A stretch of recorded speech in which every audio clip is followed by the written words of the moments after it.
ಎಲ್ಲರಿಗೂ ನಮಸ್ಕಾರ ಸ್ನೇಹಿತರೆ, ನಮ್ಮ ಚಾನಲ್ಗೆ ಸ್ವಾಗತ. ಇವತ್ತಿನ ಈ ವಿಡಿಯೋದಲ್ಲಿ 2026ರ ಜುಲೈ ತಿಂಗಳಲ್ಲಿ ಬರುವಂತಹ ಯೋಗಿನಿ ಏಕಾದಶಿ ಯಾವಾಗ ಬಂದಿದೆ, ಯಾವ ದಿನ ಬಂದಿದೆ, ಏಕಾದಶಿ ತಿಥಿ ಯಾವಾಗ ಪ್ರಾರಂಭವಾಗುತ್ತದೆ, ಯಾವಾಗ ಅಂತ್ಯವಾಗುತ್ತದೆ, ಯೋಗಿನಿ ಏಕಾದಶಿಯ ಮಹತ್ವವೇನು, ಪಾರಾಯಣ ಸಮಯವೇನು ಹಾಗೂ ಯೋಗಿನಿ ಏಕಾದಶಿಯ ಪೂಜಾ ವಿಧಾನವೇನು, ಹೇಗೆ ಪೂಜೆಯನ್ನು ಮಾಡಬೇಕು, ಈ ದಿನ ಯಾವ ನಿಯಮಗಳನ್ನು ಅನುಸರಿಸಲೇಬೇಕು, ಈ ಎಲ್ಲ ಮಾಹಿತಿಯನ್ನು ಇವತ್ತಿನ ಈ ವಿಡಿಯೋ ಮೂಲಕ ತಿಳಿದುಕೊಳ್ಳೋಣ ಸ್ನೇಹಿತರೆ.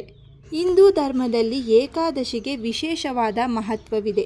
ಪ್ರತಿ ತಿಂಗಳು 2 ಏಕಾದಶಿಗಳಿದ್ದು ಪ್ರತಿಯೊಂದು ಏಕಾದಶಿಗೂ ತನ್ನದೇ ಆದ ಮಹತ್ವವಿದೆ. ಏಕಾದಶಿಯ ದಿನವನ್ನು ಭಗವಾನ್ ವಿಷ್ಣುವಿಗೆ ಸಮರ್ಪಿಸಲಾಗಿದೆ.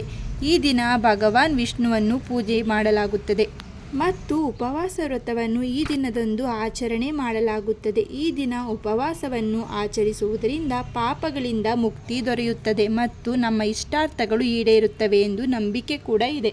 ಆಷಾಢ ಮಾಸದ ಕೃಷ್ಣ ಪಕ್ಷದ ಯೋಗಿನಿ ಏಕಾದಶಿಯು ಅತ್ಯಂತ ಪವಿತ್ರವಾದ ವಿಷ್ಣು ವ್ರತಗಳಲ್ಲಿ ಒಂದಾಗಿದೆ.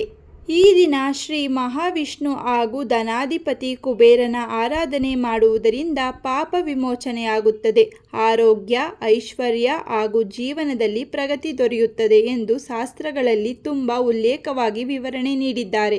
ಯೋಗಿನಿ ಏಕಾದಶಿಯು 2026ರ ಜುಲೈ 10ನೇ ತಾರೀಕು ಶುಕ್ರವಾರದಂದು ಬರುತ್ತದೆ. ಯೋಗಿನಿ ಏಕಾದಶಿ ತಿಥಿ ಆರಂಭವಾಗುವಂಥದ್ದು ಜುಲೈ 9ನೇ ತಾರೀಕು 2026ರಂದು ರಾತ್ರಿ 7:46 ಪ್ರಾರಂಭವಾಗಿ ತಿಥಿ ಮುಕ್ತಾಯಗೊಳ್ಳುವುದು 10ನೇ ತಾರೀಕು ಜುಲೈ 2026ರಂದು ಸಂಜೆ 4:52 ಮುಕ್ತಾಯಗೊಳ್ಳುತ್ತದೆ. ಯೋಗಿನಿ ಏಕಾದಶಿ ಪಾರಾಯಣ ಸಮಯವು 11ನೇ ತಾರೀಕು ಜುಲೈ 2026ರಂದು ಬೆಳಿಗ್ಗೆ 5:50ದಿಂದ 8:35 ಇರುತ್ತದೆ. ಯೋಗಿನಿ ಏಕಾದಶಿಯ ಮಹತ್ವವೆಂದರೆ ತಿಳಿದೋ ತಿಳಿಯದೋ ಮಾಡಿದ ಪಾಪಗಳು ನಿವಾರಣೆಯಾಗುತ್ತವೆ. ಆರೋಗ್ಯ ಮತ್ತು ದೀರ್ಘಾಯುಷ್ಯಕ್ಕಾಗಿ ಈ ದಿನದಂದು ವ್ರತ ಮಾಡುವುದು ತುಂಬ ಶುಭಕರ. ಅಷ್ಟೇ ಅಲ್ಲದೆ ನಮ್ಮ ಜೀವನದಲ್ಲಿನ ಆರ್ಥಿಕ ಸಂಕಷ್ಟಗಳು ನಿವಾರಣೆಯಾಗುತ್ತವೆ ಮತ್ತು ಕುಬೇರ ದೇವರ ಕೃಪೆ ಲಭಿಸುತ್ತದೆ ಮತ್ತು ವಿಷ್ಣು ಲಕ್ಷ್ಮಿಯ ಅನುಗ್ರಹ ಪ್ರಾಪ್ತಿಯಾಗುತ್ತದೆ. ಅನ್ನದಾನ ಹಾಗೂ ದಾನ ಧರ್ಮದಿಂದ ಅಪಾರ ಪುಣ್ಯವು ಲಭಿಸುತ್ತದೆ. ಯೋಗಿನಿ ಏಕಾದಶಿಯ ವ್ರತಕಥೆಯ ಸಾರಾಂಶ. ಧಾರ್ಮಿಕ ಪುರಾಣಗಳ ಪ್ರಕಾರ ಸ್ವರ್ಗದ ಅಲ್ಕಾಪುರಿ ನಗರದ ರಾಜನಾದ ಕುಬೇರನು ಶಿವನ ಪರಮಭಕ್ತನಾಗಿದ್ದನು. ಅವನ ತೋಟಗಾರನಾದ ಹೇಮಮಾಲಿ ಎಂಬ ಯಕ್ಷನು ಪ್ರತಿದಿನ ಪೂಜೆಗಾಗಿ ಮಾನಸ ಸರೋವರದಿಂದ ಹೂವುಗಳನ್ನು ತರುತ್ತಿದ್ದನು. ಒಂದು ದಿನ ತನ್ನ ಹೆಂಡತಿಯ ಮೇಲಿನ ಮೋಹದಿಂದಾಗಿ ಅವನು ಹೂವು ತರುವುದನ್ನು ಮರೆತು ಬಿಡುತ್ತಾನೆ. ಇದರಿಂದ ಕೋಪಗೊಂಡ ಕುಬೇರನು ಅವನಿಗೆ ಕುಷ್ಠರೋಗ ಬರುವಂತೆ ಶಪಿಸಿ ಸ್ವರ್ಗದಿಂದ ಹೊರಹಾಕುತ್ತಾನೆ. ನಂತರ ಹೇಮಮಾಲಿಯು ಮಾರ್ಕಂಡೇಯ ಮಹರ್ಷಿಗಳನ್ನು ಭೇಟಿಯಾಗಿ ತನ್ನ ತಪ್ಪಿಗೆ ಪ್ರಾಯಶ್ಚಿತ ಕೇಳಿದಾಗ ಋಷಿಗಳು ಆಷಾಢ ಮಾಸದ ಯೋಗಿನಿ ಏಕಾದಶಿ ವ್ರತವನ್ನು ಮಾಡಲು ಸೂಚಿಸುತ್ತಾರೆ. ಈ ವ್ರತದ ಪ್ರಭಾವದಿಂದಾಗಿ ಅವನು ರೋಗಮುಕ್ತನಾಗಿ ಮತ್ತೆ ತನ್ನ ಮೊದಲಿನ ದಿವ್ಯ ರೂಪವನ್ನು ಪಡೆದು ಹೆಂಡತಿಯನ್ನು ಸೇರುತ್ತಾನೆ. ಆದ್ದರಿಂದಲೇ ಯೋಗಿನಿ ಏಕಾದಶಿಗೆ ಇಷ್ಟೊಂದು ಮಹತ್ವವಿದೆ. ಹಿಂದೂ ಧರ್ಮದಲ್ಲಿ ಯೋಗಿನಿ ಏಕಾದಶಿ ವ್ರತಕ್ಕೆ ವಿಶೇಷ ಶಕ್ತಿ ಇದೆ.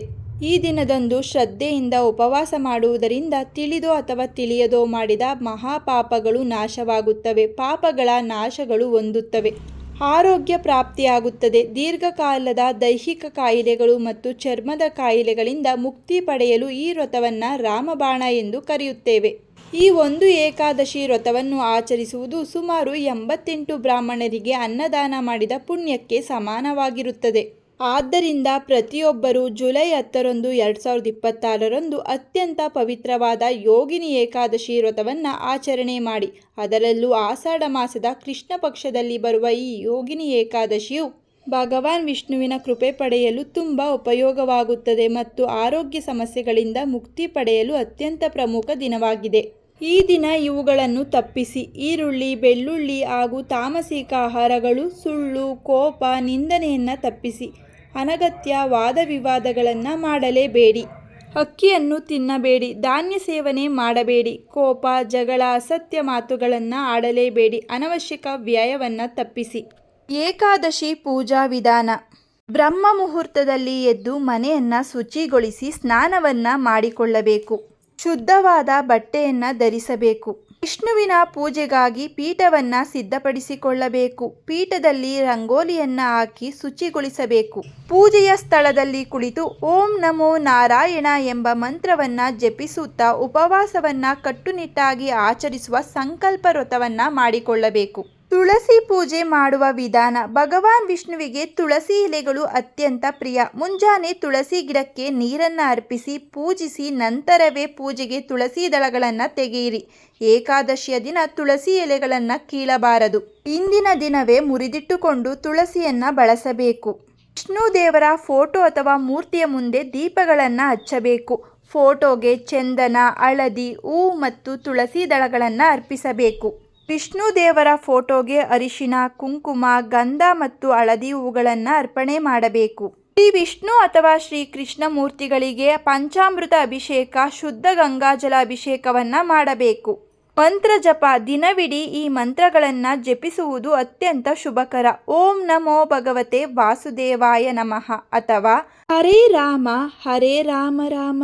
ಸ್ನೇಹಿತರೆ, ಇವತ್ತಿನ ಈ ವಿಡಿಯೋದಲ್ಲಿ ಜುಲೈ 10ನೇ ತಾರೀಕು 2026ರಂದು ಯೋಗಿನಿ ಏಕಾದಶಿ ಯಾವ ದಿನ ಬಂದಿದೆ, ಯಾವಾಗ ಆಚರಣೆ ಮಾಡಬೇಕು, ಯೋಗಿನಿ ಏಕಾದಶಿಯು ಯಾವಾಗ ಪ್ರಾರಂಭವಾಗುತ್ತದೆ, ಯಾವಾಗ ಅಂತ್ಯವಾಗುತ್ತದೆ, ಪೂಜಾ ಸಮಯ ಯಾವುದು ಹಾಗೂ ಈ ಪೂಜೆಯನ್ನು ಹೇಗೆ ಮಾಡಬೇಕು, ಈ ದಿನ ಯಾವ ನಿಯಮಗಳನ್ನು ಅನುಸರಿಸಲೇಬೇಕು, ಈ ಎಲ್ಲ ಮಾಹಿತಿಯ ಬಗ್ಗೆ ಸಂಪೂರ್ಣವಾಗಿ ಇವತ್ತಿನ ಈ ವಿಡಿಯೋ ಮೂಲಕ ತಿಳಿಸಿದ್ದೇವೆ. ಸ್ನೇಹಿತರೆ, ಇವತ್ತಿನ ಈ ವಿಡಿಯೋ ನಿಮಗೆ ಇಷ್ಟವಾದಲ್ಲಿ ಈ ವಿಡಿಯೋವನ್ನು ಲೈಕ್ ಮಾಡಿ, ಹಾಗೆ ನಿಮ್ಮ ಫ್ಯಾಮಿಲಿ ಮತ್ತು ಫ್ರೆಂಡ್ಗೆ ಶೇರ್ ಮಾಡಿ. ಇದೇ ರೀತಿಯ ಮತ್ತಷ್ಟು ಮಾಹಿತಿಗಾಗಿ ನಮ್ಮ ಚಾನಲನ್ನು ಸಬ್ಸ್ಕ್ರೈಬ್ ಮಾಡಿಕೊಳ್ಳಿ. ಮತ್ತೆ ಸಿಗೋಣ ಮತ್ತೊಂದು ವಿಡಿಯೋದಲ್ಲಿ. ಎಲ್ಲರಿಗೂ ಧನ್ಯವಾದಗಳು.